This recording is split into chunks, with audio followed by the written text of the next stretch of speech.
திருப்பூர்ல போதை சாக்லேட், போதை ஊசி, மாத்திரை ரொம்ப சர்வசாதாரணமா கிடைக்கும் குற்றச்சாட்டுகள் அதிகமா. உண்மைதாங்க, நீங்க சொல்ற கருத்தை நான் ஏத்துக்கிறேன்.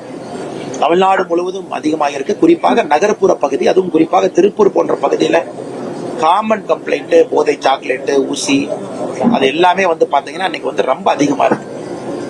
இத பத்தி பேசினா முதலமைச்சர் மேல என்ன போடுறாரு, கிரிமினல் டிஃபமேஷன் கேஸ் போடுறாரு. இதை பத்தி நீங்க பத்திரிகை நண்பர்கள்ட்ட பேசி நடவடிக்கை எடுங்க.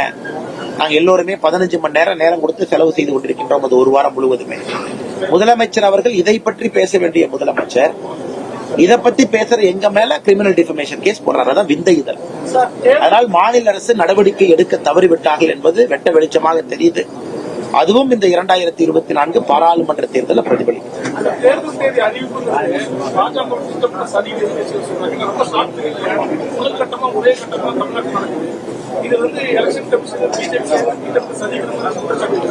எலெக்ஷன் கமிஷனுக்கு வேலை இல்ல, பிஜேபிக்கு வேலை இல்ல. 2 பேர் அண்ணா சொல்றது பதில் சொல்லு. 2 பேர் ரூம் போட்டு உட்கார்ந்து யோசிச்சு இதை உடனே போடுங்க. ரெண்டுத்துக்கு வேலை இல்லை நினைக்கிறீங்களா? கட்சிக்கு வேலை இருக்கு, எலெக்ஷன் கமிஷனுக்கு வேலை இருக்கு. ஜனவரி 2ஆம் தேதி மோடி வர்றாரு. எங்க வர்றாருன்னா திருச்சி. ஜனவரி 19, 20 மோடி ஐயா வர்றாங்க. எங்க வர்றாங்கன்னா ராமேஸ்வரம் வர்றாங்க, திருச்சி வர்றாங்க. ஜனவரி 22, இப்ப சொன்னீங்கன்னா அடுத்து திமுக என்ன சொன்னோம்னா, ஜனவரி 22ஆம் தேதி ராம கோயில் பிராண பிரதிஷ்டை வச்சாங்க, அதனால தமிழகத்துக்கு வந்தாங்க. அப்பவே எலெக்ஷனை பத்தி தெரியும். இதெல்லாம் அபத்தம். மோடி அவர்கள் ஜனவரி 2ஆம் தேதி வரும்பொழுதே சொன்னாங்க, இந்த புத்தாண்டு தமிழ் மண்ணில் இருந்து ஆரம்பிக்க வேண்டும் என்பதற்காக என்னுடைய முதல் நிகழ்வே தமிழ்நாடு. ஜனவரி 18, 19 உங்களுக்கு தெரியும், வந்தது ராமர் கோவில் பிராண பிரதிஷ்டை. அந்த நிகழ்ச்சிக்காக கோயிலுக்கு வந்தாங்க, அரசு நிகழ்ச்சி பண்ணாங்க.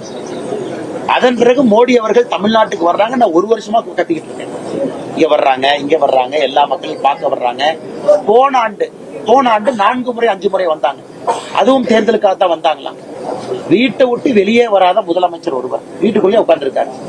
துபாய்க்கு போறாரு, ஸ்பெயினுக்கு போறாரு, ஜப்பானுக்கு போறாரு, சிங்கப்பூருக்கு போறாங்க. திமுக காரங்க அதை பத்தி பேசுறது இல்ல. வீட்டுக்கு வெளியே இருக்கக்கூடிய பிரதமர் அவர். இன்னைக்கு திமுக காரங்க போன வருஷம் பிரதமர் அதிகமா வந்தாங்களே, அப்ப தமிழ்நாடு தேர்தலுக்காக வந்தாங்களா? என்னென்ன அபத்தமான குற்றச்சாட்டு. அதனால் திமுக நண்பர்கள் யாரெல்லாம் இந்த குற்றச்சாட்டு வைக்கிறாங்களோ, நான் சொல்வது, உங்க முதலமைச்சரை வெளியே வர வேண்டாம் நான் சொல்லலாம். உங்க முதலமைச்சர் டெய்லி நகர்வலம் கூட்டிட்டு வரலாமே.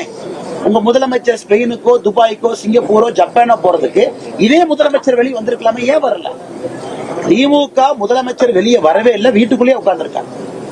ஆனா பிரதமர் அவர்கள் இந்தியா முழுவதும், ஆனா தமிழ்நாடு மட்டும் கணக்கு இல்ல. இதே பிரதமர் கர்நாடகால இதே அளவுக்கு போயிருக்கிறாங்க, இதே பிரதமர் தெலுங்கானாக்கு போறாங்க, இதே பிரதமர் வெஸ்ட் பெங்காலுக்கு போயிருக்கிறாங்க. அப்ப இந்தியால ஒரு மாநிலமுமே இல்ல நீங்க எங்க மாநிலத்துக்கு 10 டைம் வந்துட்டீங்க, அப்ப தேர்தல் தேதி தெரியுமானா? இந்த பிரதமர் உழைக்கிறார். 24 மணி நேரம் ஐயா சொன்னது போல வீதியில் இருக்கிறாங்க, மக்களை சந்திக்கிறாங்க. வெஸ்ட் பெங்காலுக்கு எத்தனை முறை போயிருக்கிறாங்க ஜனவரிக்கு மேல? எத்தனை முறை?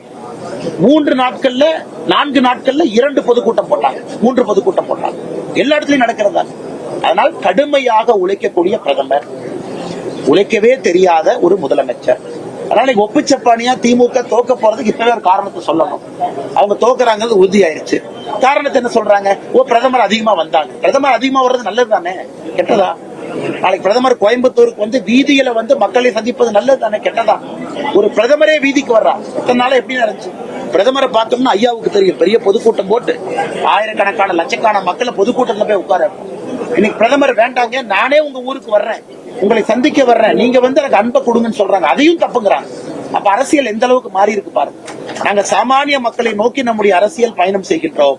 திமுக இன்னும் அவர்கள் ஏதோ எஜமானர்களை போற, சேலத்துல மாநாடு போட்டா வண்டி எடுத்துட்டு சேலத்துக்கு போனோமா? ஸ்டாலின் அவங்க பொள்ளாச்சியில மாநாடு போட்டா ஸ்கூல் பஸ், ஸ்கூல் வேன் எடுத்துட்டு பொள்ளாச்சிக்கு போனோமா?